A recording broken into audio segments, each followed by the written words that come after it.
최영아 집사입니다. 출애굽기 35장입니다. 모세가 이스라엘 자손의 온 회중을 모으고 그들에게 이르되 여호와께서 너희에게 명령하사 행하게 하신 말씀이 이러하니라. 엿새 동안은 일하고 일곱째 날은 너희를 위하여 거룩한 날이니 여호와께 엄숙한 안식일이라.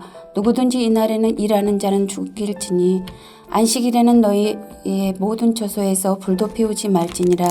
모세가 이스라엘 자손의 온 회중에게 말하여 이르되 여호와께서 명령하신 일이 이러하니라. 이르시기를 너희의 소유 중에서 너희는 여호와께 드릴 것을 택하여 마음에 원하는 자는 누구든지 그것을 가져다가 여호와께 드릴지니 곧 금과 은과 녹과 청색 자색 홍색 실과 가는 배실과 염소털과 붉은 물들인 순양의 가죽과 해달의 가죽과 목각목과 등유와 및 관유와 드는 향품과 분향할 향을 만드는 향품과 호마노며 애복과 흉패에 물릴 보석이니라. 물은 너희 중 마음이 지혜로운 자는 와서 여호와께서 명령하신 것을 다 만들지니 곧 성막과 천막과 그 덮개와 그 갈고리와 그 널판과 그 띠와 그 기둥과 그 받침과 증거계와 그 채와 속죄소와 그 가리는 휴장과 상과 그 채와 그 모든 기구와 진설병과 불 켜는 등잔대와 그 기구와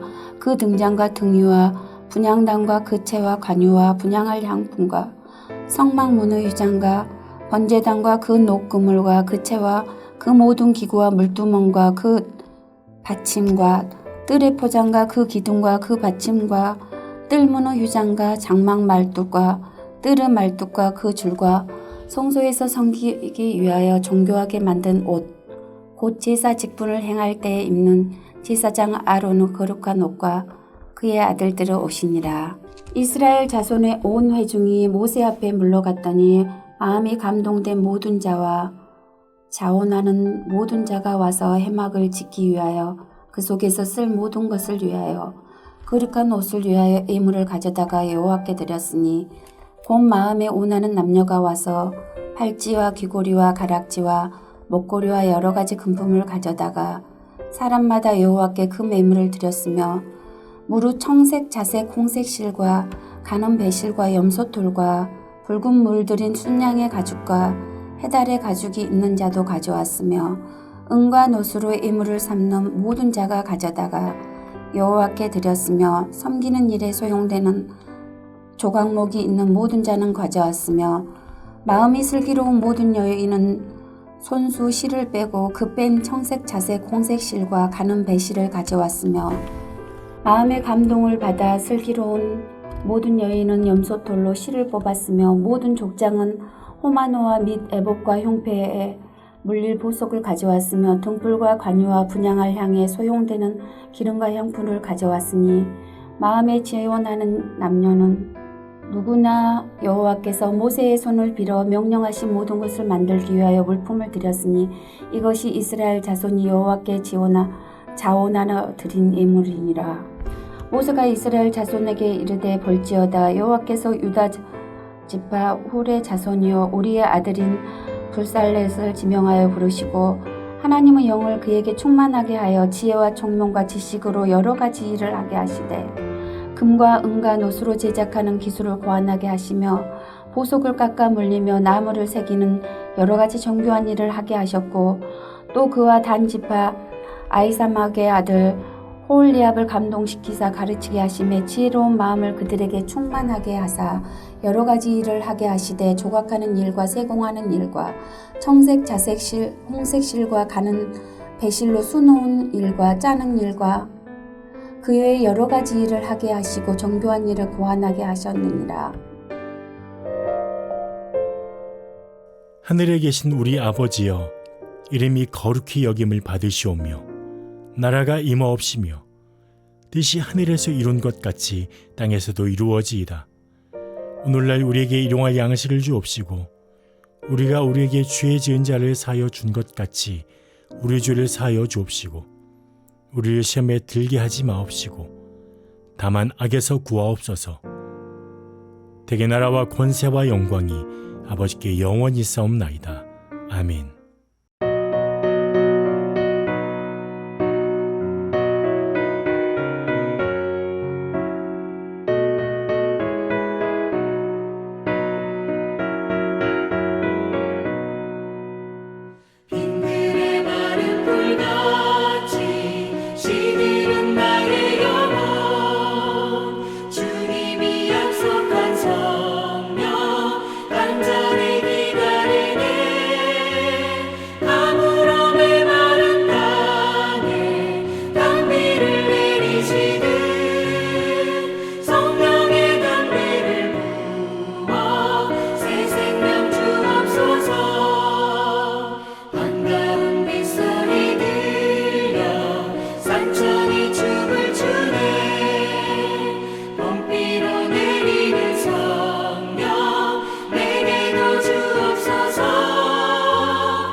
새벽 기도에 참여하신 우리 모든 성도님들 하나님의 은혜가 함께하기를 간절히 소원합니다. 오늘은 이사야서 57장 14절에서 21절의 말씀입니다. 제가 대신 봉독해 올리겠습니다. 그가 말하기를 도우고 도두어 길을 수축하여 내 백성의 길에서 거치는 것을 제하여 버리라 하리라. 지극히 존귀하며 영원히 거하시며 거룩하다 이름하는 이가 이와 같이 말씀하시되 내가 높고 거룩한 곳에 있으며 또한 통회하고 마음이 겸손한 자와 함께 있나니 이는 겸손한 자의 영을 소생시키며 통회하는 자의 마음을 소생시키려 함이라. 내가 영원히 다투지 아니하며 내가 끊임없이 노하지 아니할 것은 내가 지은 그의 영과 혼이 내 앞에서 피곤할까 함이라. 그의 탐심의 제약으로 말미암아 내가 노하여 그를 쳤으며 또 내 얼굴을 가리고 노하였으나 그가 아직도 패역하여 자기 마음의 길로 걸어가돈도다. 내가 그의 길을 보았은즉 그를 고쳐줄 것이라. 그를 인도하며 그와 그를 슬퍼하는 자들에게 위로를 다시 얻게 하리라. 입술의 열매를 창조하는 자 여호와가 말하노라. 먼데 있는 자에게든지 가까운 데 있는 자들에게든지 평강이 있을지어다. 평강이 있을지어다. 내가 그를 고칠지라 하셨느니라. 그러나 악인은 평온함을 얻지 못하고 그 물이 진흙과 더러운 것을 늘 솟구쳐내는 요동하는 바다와 같으리라. 내 하나님의 말씀에 악인에게는 평강이 없다 하셨느니라. 아멘. 자, 오늘은 우리가 읽은 이 이사야서 57장 14절에서 21절의 말씀을 가지고 이 평안의 상태라는 제목으로 하나님의 말씀을 증거하도록 하겠습니다. 우리 사랑하는 성도 여러분, 여러분 평안하십니까? 자, 평안이 무엇이라고 생각하십니까? 평안이란 마음의 동요가 없이 든든한 상태를 의미하는데요. 이 평안에는 두 종류의 평안이 있습니다. 평안에는 세상이 주는 평안이 있고요. 또 하나는 하나님이 주시는 평안이 있습니다. 예수님도 이 제자들에게 평안을 너희에게 끼쳐놓으니 곧 나의 평안을 너희에게 주노라. 내가 너희에게 주는 것은 세상이 주는 것과 같지 아니하도다 라고 말씀하셨습니다. 세상이 주는 평안이 나오고요. 또 주님이 주시는 평안이 나옵니다. 자, 그런데요, 사랑하는 성도 여러분, 이 두 평안은 근본적으로 다른 평안이라는 거예요. 그래서 어떤 사람들은 주님이 주신 평안 대신에 세상이 주는 평안을 누리려고 하는데요, 이건 잘못된 방법입니다. 예수님은 이 보혜사 성령을 말씀하시는 맥락에서 이 평안의 주제에 대해서 요한복음에서 말씀하셨습니다. 우리 삶을 돌아보면 참 그런 것 같아요. 이 불안의 요소들이 많이 있습니다. 가장 먼저 우리를 불안하게 하는 요소들이 무엇입니까? 건강의 문제이지 않습니까? 늘 어디 아프지 않을까? 참으로 힘든 병에 걸리지 않을까? 이러한 불안의 요소들이 우리 안에 있습니다. 또 특히나 이 코로나로 인해서 이 생업의 문제로 우리가 늘 불안해할 때가 있습니다. 하고 있는 직장을 잃을 수도 있고, 그리고 하고 있는 자영업이 참으로 힘들어하는 지경에 놓일 수도 있는 이러한 상황 속에서 늘 우리는 불안 가운데 살고 있습니다. 그뿐만 아니라 우리의 자녀들의 문제로 얼마나 힘듭니까?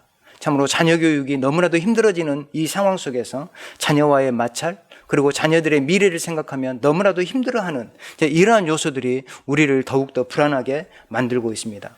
그리고 해결하기 어려운 인간관계의 문제로 인해서 몹시 불안해하고 힘들어하는 우리의 삶을, 일상의 삶을 보게 됩니다. 그래서 저마다 고민을 안고 살아가고 있습니다. 그런데 성경을 보니까 참으로 예수님이 우리에게 평안을 주신다라고 그랬어요. 자, 우리의 현실은 불안의 요소가 가득 차 있는데 참으로 신앙은, 성경은, 하나님은 우리에게 평안을 주신다라고 말씀하고 있습니다. 어찌 보면 이게 참으로 우리가 믿음의 시각으로 이걸 바라보지 못한다면 이율배반적인 것 같아요. 세상은 힘든데 내 영혼은 말씀으로 해야 된다는 어떤 부담감? 그래서 저는 이렇게 생각합니다. 성경이 말하는 평안은요, 제가 앞에서 말씀드린 이러한 여러 가지 불안의 요소들로 인한 문제들, 이러한 것들이 다 사라지는 것을 의미하지 않는다라는 사실입니다. 성경이 말하는 평안은 이러한 문제들이 사라지는 것을 의미하지 않고요, 이러한 문제들을 이겨내는 것을 의미한다라고 저는 생각합니다. 같은 사건이라도 참으로 하나님의 평안을 받아 누린 사람은 그 사건을 넉넉하게 이겨낼 수 있습니다. 그러나 하나님의 평안이 누리지 못한 사람은 이것을 너무나도 힘들어하고 참으로 깊은 수렁에 빠져버리는 경우들이 있습니다. 사람이 욕심이 있으면 평안에 이르기가 상당히 어렵다고 생각합니다. 우리 인생 여정 가운데도 참으로 모든 것이 하나님의 섭리대로 이루어질 것이라는 확실한 믿음을 가지고 내 삶을 하나님께 내어 맡기면 삶이 순적하게 이루어지는 것을 보는데, 무엇인가 내가 막 욕심을 가지고 이루려고 하면 오히려 걸려 넘어질 때가 많이 있는 것을 보게 됩니다. 그리스도의 십자가를 바라보며 내 욕심을 내려놓고 그리고 그리스도의 마음을 본받는 삶을 우리가 살아가야 된다라고 믿습니다. 우리 사랑하는 성도 여러분, 참으로 이 세상의 불안 요소를 하나님이 주신 평안으로 우리가 넉넉하게 이겨내야 될 뿐만 아니라 우리 안에 있는 욕심을 내려놓고 하나님의 선하신 영원한 나라, 영원한 가치를 우리가 더욱더 추구하고 사모하는 이러한 신앙의 삶을 살아야 되겠습니다. 이사야서 본문에서 하나님은 우상 숭배의 현장에서 허우적거리는 자기 백성 이스라엘을 바라보시면서 회복의 길을 말씀하고 계십니다. 자, 하나님이 바라보시는 그 이스라엘 백성들은 지금 우상 숭배에 허우적거리고 있어요. 그러나 그러한 우상 숭배를 하는 이스라엘 백성들에게 하나님이 진정한 평안이 너희에게 임할 것이다 라고 말씀하고 있다는 사실입니다. 평안을 얻기 위해서 이스라엘 백성들은 우상 숭배를 하는데요, 그 우상 숭배가 그들을 진정 평안하게 만들었습니까? 평안은커녕 오히려 불안만 더욱더 가중하게 만드는 거예요. 요즘에 우리 세상 사람들을 많이 보십시오. 세상 사람들은 다 자기들의 불안이 있는데 그 불안을 해소하기 위해서 다양한 우상 종교에 의지해요. 막 우상 앞에 절을 하고 참으로 점을 본다거나 여러 가지 못된 짓을 많이 하는데 그 모든 것들이 우리에게 근본적인 해결책을 주느냐 그 말입니다. 사람이 늪에 빠졌을 때 빠져나오려고 허우적거리면 더 깊이 들어가잖아요. 우리 세상의 삶도 그렇다고 생각합니다. 세상의 불안의 요소가 하나의 늪이라고 한다면 이 늪에서 우리가 막 빠져나오려고 막 인간적인 수단을 사용하게 되면 이 불안의 요소에서 빠져나오기는커녕 다 깊은 수렁에 빠진다는 것을 우리가 보게 됩니다. 이사야서 본문은 여호와를 의뢰하는 자에 대해서 말씀합니다. 여호와를 의뢰하는 자, 여호와를 신뢰하는 자. 마치 세상은 온통 전쟁통인데 고요히 엄마 품속에 자는 어린 아기처럼 세상은 평안을 얻기 위해 우상숭배 천지인데 하나님을 신뢰하는 자는 평안하게 그 위기를 넉넉하게 이겨내는 그러한 장면들을 한번 상상해 보십시오. 어린 아이가 엄마의 품에서 젖을 먹으면서 참으로 평안하게 누워있는 그 어린 아기를 한번 보십시오. 우리의 신앙도 그러한 신앙이 되어야 됩니다. 이 세상은 온통 전쟁통이지만 우리가 하나님을 온전히 신뢰할 때 하나님이 마치 우리의 어머니와 같이 참으로 평안을 공급해 주시는 이러한 분이라는 것을 우리가 느끼고 경험해야 된다는 사실입니다. 이러한 은혜가 여러분들에게 있기를 간절히 소원합니다. 하나님이 함께 하시는 자는 여호와를 신뢰하는 자이고 그리고 죄를 통회하며 마음이 겸손한 자인 것입니다. 하나님을 정말로 신뢰하는 자는 자신의 죄를 통회하고 겸손으로 모든 사람을 대할 수 있는 사람이 여호와를 신뢰하는 자다라는 사실입니다. 지금을 사는 우리에게 필요한 신앙의 덕목이 무엇일까요? 여러 가지 덕목들이 있는데 참으로 우리의 시대 가운데 정말로 필요한 덕목이 저는 겸손이라고 생각합니다. 요즘에는요, 우리가 뉴스를 보면 이 갑질하는 사람들이 얼마나 많습니까? 어떤 권력, 돈, 다양한 명예를 가지고 그렇지 못한 사람들을 함부로 대하는 갑질을 하는 문화들이 우리 한국 사회에 참으로 많이 있는 것 같습니다. 하나님보다 더 높아지려는 자들이 많다라는 거예요. 뉴스만 보면 세상은 온통 전쟁통처럼 느껴질 때가 많이 있습니다. 뉴스만 보면 누가 누구를 죽이고 누가 누구를 어떻게 했고 참으로 사람을 어떻게 거짓말 쳐서 사기를 치고 이러한 뉴스들이 정말로 너무나도 많아요. 하나님이 부족한 우리를 다듬어 가실 것입니다.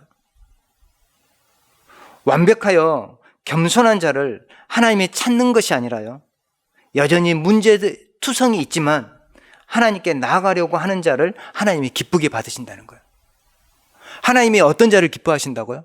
하나님, 나 완벽합니다. 나 세상에서 정말 완전한 자입니다 라고 하면서 교만하게 하나님께 나가는 자가 하나님이 기쁘게 받는 게 아니라, 하나님, 전 너무나도 부족하고 연약합니다. 하나님, 저를 받아주세요 라고 하면서 겸손하게 하나님께 나가는 자, 이러한 사람을 하나님은 기쁘게 받으신다라는 사실입니다. 오히려 우리 하나님은 우리 안에 겸손한 자의 영, 그리고 통회하는 자의 마음을 소생시켜 주시겠다라고 말씀합니다. 정말로 이게 대단한 것 아니겠습니까? 우리 스스로 겸손할 수 없어요. 우리 스스로 우리의 죄를 회개하며 하나님께 나아갈 수 없다라는 거예요. 그래서 하나님은 우리에게 겸손한 영, 그리고 통회하는 자의 영을 우리 가운데 부어주시겠다라고 말씀합니다.